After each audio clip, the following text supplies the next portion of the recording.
Chapter 16. The Unlikely Victory. A loud blast was heard from the forest in the direction Lockjaw had gone. It hissed, and then they heard it slam into something. Alea's head snapped upwards as she peered into the woods. She heard a pain cry that was obviously Lockjaw's voice. She began shaking nervously as Razorwing readied himself for a battle.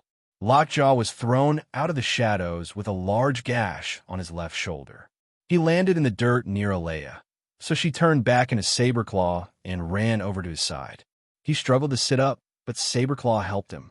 She checked his wound and saw that it was obviously a Nextari blast that had hit him.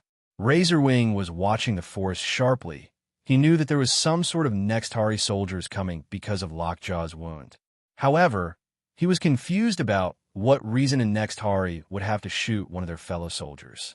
Lockjaw clutched his shoulder and felt G run down his arm and over his fingers. Pain circled through his arm, and he could no longer move it.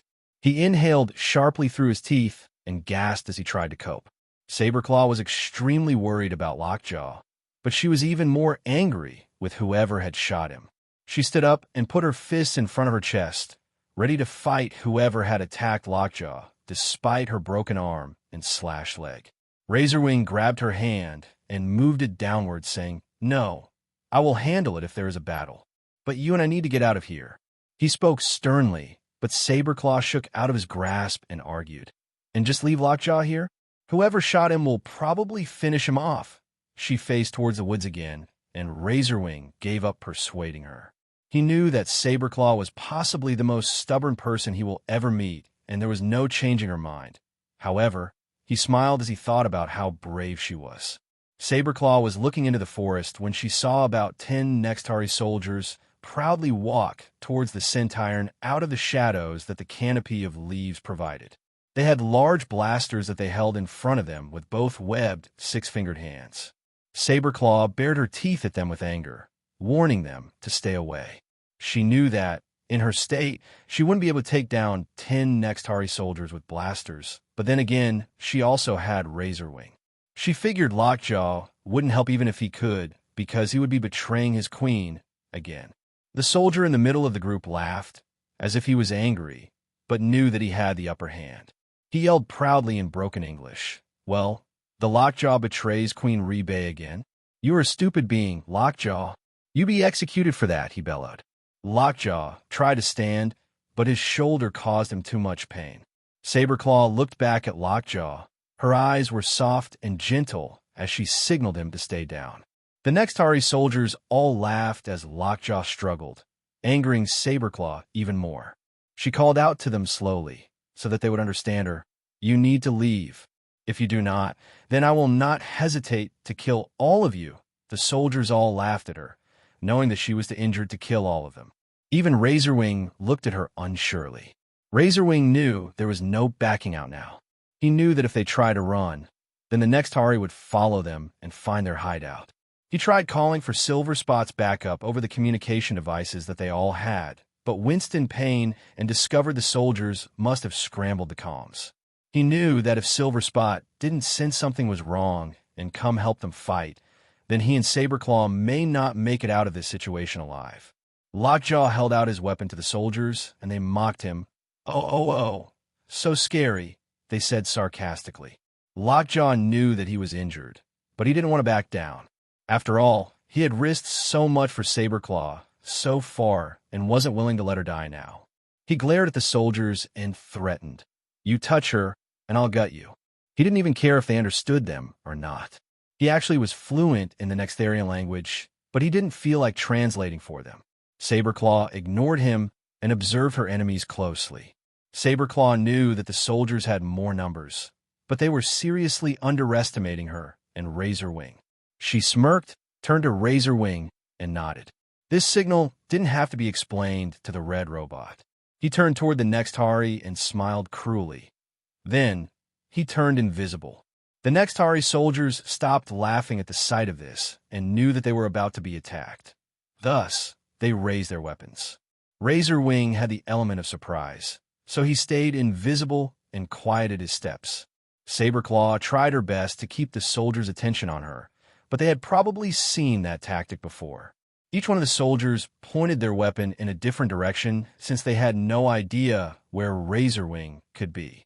All they could see was thin foliage and could only hear birds and cars in the distance. Razorwing was behind the group of soldiers now, but knew that as soon as he threw a shuriken, the other soldiers would fire in his direction. Thus, he decided to throw the star in a curved line so that it would hit from another direction. Sure enough, the star flew through the air in a curved line and hit one of the soldiers on the opposite side of where Razorwing truly was. The soldier collapsed to the ground. Purple blood poured out of the wound on his neck, and he was soon dead. The other Nextari fired in the direction of the star, but completely missed. Saberclaw was alert and ready to attack, but she made sure to stay by Lockjaw's side. She comforted him as the G didn't stop leaking from his shoulder. She knew he would die if the G leaked too much, but she also knew that she had no way to help him. She looked up just in time to see a bunch of little children and a few adults walk out of the school and into a small playground surrounded by a fence. The humans hadn't noticed the current battle yet, so Saberclaw called out a warning to Razorwing. Humans, Razorwing! Humans! She knew there was no way to conceal their battle. The best she could do was end the battle as soon as possible. Razorwing heard Saberclaw's warning and glanced upwards. He saw the many children and their teachers and panicked. Once the humans saw the current fight, they would spread the word to who knows who else. He threw 3 more stars, and they landed perfectly on their targets. Now there was 6 soldiers left. Saberclaw watched the humans, hoping that they wouldn't notice her and the event around her, but she knew that was unlikely. Lockjaw inhaled sharply through his teeth again and tried to stay conscious. He knew that if he wasn't alert, he was more likely to bleed to death. One of the teachers, who were watching the young children, looked up and saw the Nextari and the Sentiron on the edge of the woods. The teacher screamed, panicked, and picked up her phone, calling someone and frantically ushering the children inside. Saberclaw saw this, sighed, and called out to the invisible Razorwing again. "They saw us." "What do we do?" she asked. Razorwing knew that if he answered, it would reveal his location to the Nextari, so he threw another shuriken star and rushed over to stand defensively beside Saberclaw. He was still invisible, but he answered, "I have no idea. I guess just take out these guys and try to get out of here as soon as possible." Saberclaw nodded, accepting that plan, and stood up fully. She activated her blasters and shot at least 2 soldiers before she had to dodge a blast. Soon, 3 white vans with satellite dishes on the roofs and sliding doors pulled behind the school. 4 men in black clothes with large microphones and cameras stepped out of the vehicles. Then, a man in a suit stepped out of the second van.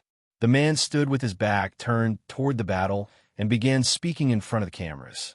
Saberclaw knew what was happening, and it was one of her worst fears. A news reporter trying to reveal them to the world. Saberclaw panicked and looked away from the man, trying to find Razorwing. However, he was invisible, so she couldn't see him.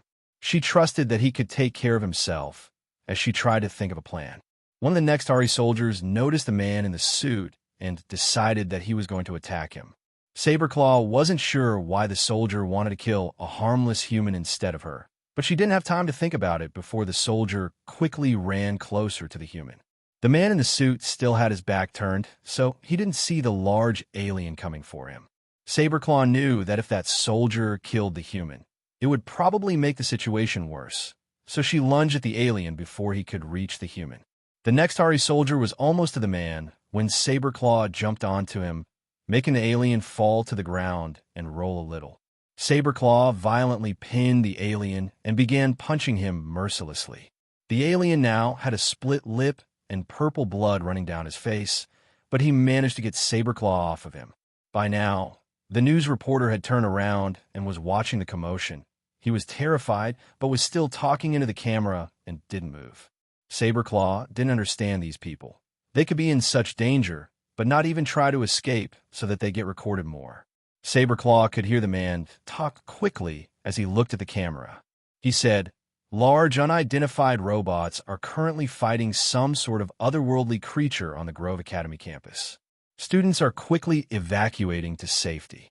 The alien soldier grabbed Saberclaw's hands. desperately trying to get to her weak spots as they shoved each other. Saberclaw managed to glance at the reporter and yelled at him in her robotic voice. "Get out of here, human! Now, before you get hurt!" she commanded as she managed to push the alien away from her. The reporter looked shocked, but didn't do as the robot said. He turned back to the camera and said, "The green robot just spoke a warning. Is it autonomous, or is there someone controlling it like a video game? Maybe there's someone inside the robot. I will find out all of the details. Stay tuned." He waved to the camera. The cameraman didn't stop recording, and the man continued narrating the fight like it was some game. Saberclaw was getting frustrated at the man's reckless actions and attitude. She was risking her life to help him, but he was completely ignoring her warnings. She took her anger out on the alien and took out her dagger. She used her arm that wasn't broken to hold the dagger and waited for the soldier to charge at her. Sure enough, the next Hari tried to pounce on her, but she drove the dagger into his chest and threw him on the ground. The next Hari soldier laid on the ground as he died, and Saberclaw had to look away. She knew exactly what being stabbed felt like, but the alien had given her no choice. Saberclaw looked up in Razorwing's direction. She couldn't see him still, but many Nextari had already died, so she assumed he was all right. Lockjaw still lay on the ground, writhing in pain from his shoulder, but Saberclaw had priorities. She rushed towards a reporter and kneeled down behind him. He turned to face her and jumped when he saw she was so close. He obviously feared for his life, but Saberclaw looked at him with a gentle expression and put her weapons away.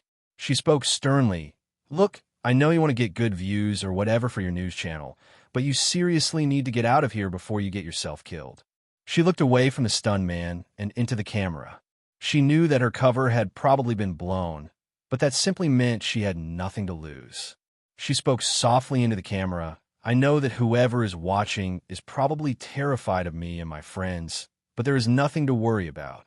We will stay away from humankind as much as possible, but we will still protect from the shadows. We are on your side." Saberclaw had no idea if her words had any meaning to anyone, but she hoped that her message would prevent worldwide panic. She decided to make sure that whatever happened next would not be recorded, so she smashed the cameras with her fists. This scared the cameramen, but they didn't retaliate. Saberclaw heard a strained cry from behind her. She whirled around and stood up quickly. She knew that the voice was from Razorwing. She ran over and threw one of her daggers at one of the last Nextari soldiers. There was one left, and he was large. He was also holding Razorwing up by the neck and had shoved one of Razorwing's throwing stars into the red robot's wing. The alien noticed Saberclaw charging at him and dropped Razorwing, who landed with a loud thud. Saberclaw activated her blaster, rapid firing at the large alien as she approached him quickly. The dead crash beneath her crunched with every step, and she lunged at the next Hari soldier.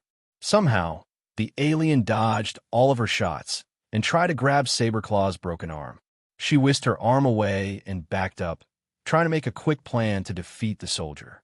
The alien laughed with heartfelt pride and said with bad English, "You wait until I tell the queen about the Lockjaw being traitor. She kills all of you." Saberclaw chuckled at how bad the alien's English was and spat back. "Yeah, that is if you make it back to her alive." She lunged at him again. Now, the large soldier was occupied with Saberclaw and wasn't paying any attention to Razorwing. He stood up slowly as his wing dripped G, and he watched Saberclaw fight. She was injured, but was holding the alien off very well. However, he knew that she probably wouldn't be able to kill him on her own, so he threw a shuriken at the next Ari soldier. Razorwing wasn't fully alert, so he missed the critical area and the star hit the alien's leg. The alien cried out in pain, but continued struggling against Saberclaw. Then, the green robot remembered her unique ability and decided to use it against the weakened next Hari soldier. She grabbed his shoulders and forced him to the ground, knee-kicking his torso as he yelped in pain. She backed away as he began to stand back up. She focused and began to see the little gold strings attached to everything. In her mind, she found the one that she was planning to use and activated it. The alien slowly lifted off the ground and seemed to be trapped in a tight hold as he floated. Saberclaw, without breaking focus, activated her blaster, and shot the next Hari in the chest, killing him instantly. She let the body drop and broke her focus to rush over and help Razorwing to his feet. Once he was standing, Saberclaw asked, "Are you okay?" And he nodded positively. He responded, "Yeah, just a little scratch." He gestured toward his wing as the two of them walked over to Lockjaw. Lockjaw's face showed a very tired expression as he managed to stand up with Saberclaw's help. He clutched his shoulder that had stopped leaking G and thanked the two for their help. "Thank you for saving my life. I will return to Her Majesty and tell her that I was the only survivor in the fight with the Sentiron." He began to walk off into the forest again with his wings drooping on his sides. He was soon out of sight, and Saberclaw talked to Lockjaw while fully knowing he couldn't hear her. "Okay, now we are even." She smiled and began making her way back to the cave with Razorwing. The man in the suit and the Vans had finally taken Saberclaw's advice and left the scene, so the two robots didn't worry about being recorded. Meanwhile, on Rebae's warship, the three humans were locked in glass tubes that kept them confined. They were inside some sort of large room that had blocks of some sort of dark purple fluid in them. The walls were dome-like and were made of unidentified material. The floor was completely symmetrical, but had little ruts running up and down the material. There were no windows and only one bright light in the middle of the domed ceiling. One large door emerged from one of the walls and looked fairly frightening with a weird ambience. Each tube that held each human was not soundproof, so they could talk to each other. John was violently kicking and punching the glass, but to no use. Lila and Sam sat on the bottom of their small, glass cell, trying to convince themselves that they were going to get out of this situation alive. Finally, Sam got fed up by John's constant noise from attacking the glass and yelled, "John, stop. Just stop. This glass isn't normal glass. It's Nextari glass that was probably made just so that we can't escape by breaking it." Sam crossed his arms as he watched John stop kicking the glass and let himself lean on it, panting. He looked at Sam with tired eyes, but didn't say anything. Lila shook her head and her eyes began to water. Why shouldn't he try to escape? It doesn't matter anyway. We are probably going to be killed by Rebae or starve or something in these cells. She began to sob hysterically, but Sam tried to comfort her. He placed his palms on the glass and spoke gently to her. "Don't say that. Saberclaw and the others will burst in here and save us any minute now." He promised Lila that she would be okay, but he was getting teary-eyed himself because he knew that he was probably wrong. Things weren't looking good for the humans, and they were basically like lambs being led to the slaughter at this point. John rolled his eyes at Sam's confidence that their rescue was coming. "Oh, come on, Sam. I know you're obsessed with looking at the bright side in situations like this, but there is no bright side. We are on the warship, which is probably in space. I have a question. How are the Sentirons supposed to get here to rescue us? Last time I checked, they can fly, but not straight through the atmosphere," he exclaimed, frustrated. Lila, realizing the chances of the Sentiron actually rescuing them were so incredibly low, began crying because she knew that she may not make it to her 15th birthday. Sam glared at John and said, "You're not helping. Besides, I really don't think that we will die here." He sounded genuine, and it made the other two perk up. He continued, "Now that I think of it, she probably won't kill us. Or, at least, if she's smart, then she won't kill us. Think about it. We're not dead yet, and if she wanted us dead, then she would have gone through with it by now. Also, we are more useful as bargaining chips than dead, because she knows now that we have some sort of relation with the Sentiron." He looked at Lila and John with a glimmer of hope.